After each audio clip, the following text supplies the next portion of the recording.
If you've never had a stroke, no one understands. You look okay, but you're not, and you're a very different person. And I hid from the world, and then I learnt about these stroke meetings, and I came, and my life changed. I found people that actually understood what I was going through, and I was able to talk to people, learn from people, and it made me realise there was light at the end of the tunnel, which before that I didn't think there was. I really didn't want to carry on. I can't socialise anymore, but the meeting is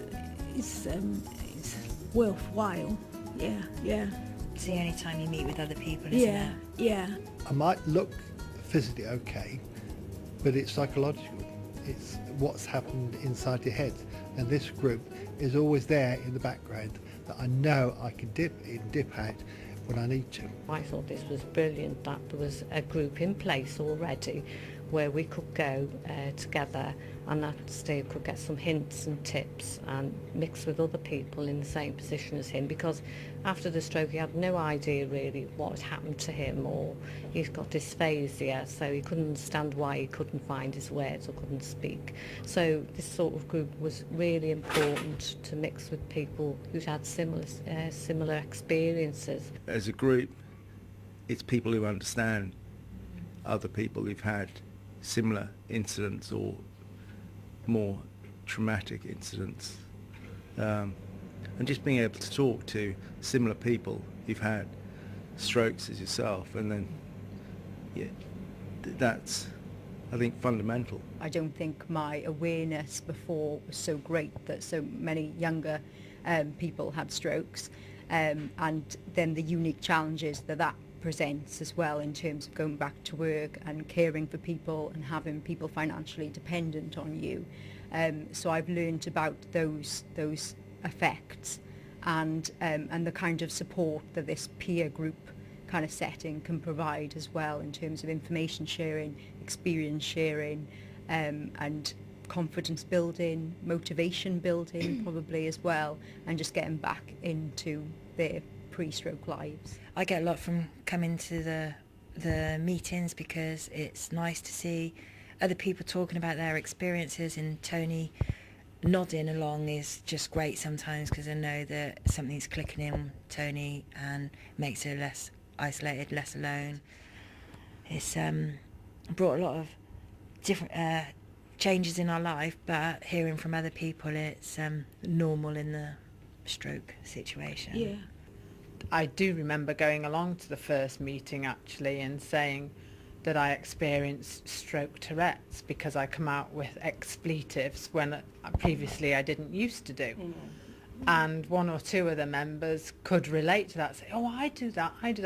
And it's just to go along to these meetings and say, that person does it, that person, has the same problem, if you want to call it. Just listening to you saying about the expletives, I mean, my husband, that's what he does. He's got very good with the F word these days. And I could quite understand. I thought it was just frustration, but maybe, as you say, it's almost like we abandon all sort of care and don't care what we say or how it comes out. I mean, the first time for me, I came out with it in front of my 13-year-old, and he went, Mom, because I'd never said it in front of him before. He was gobsmacked. So because I was totally shocked, because my husband doesn't normally swear.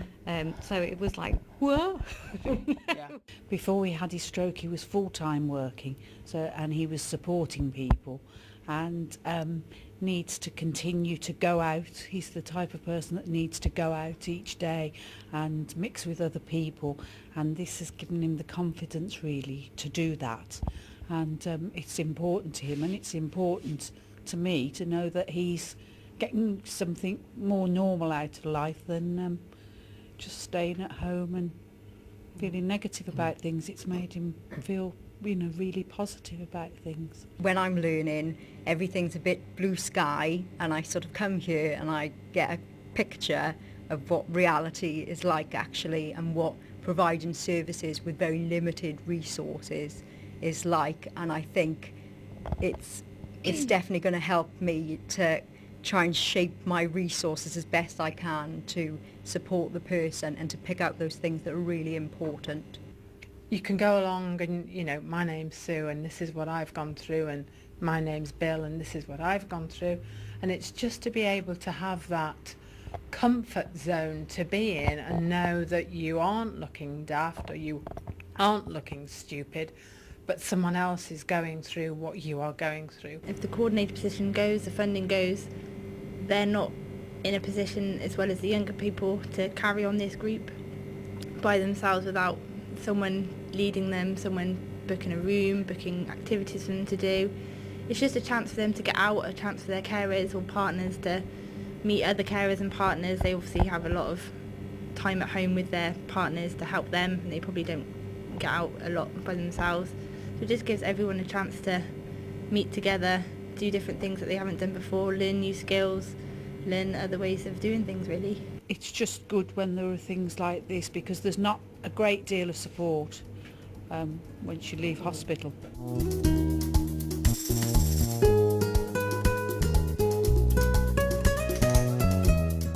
I mean, yeah, without the group, I don't know. I really think that, yeah, if it was to stop, it would have a huge detrimental effect on everyone else.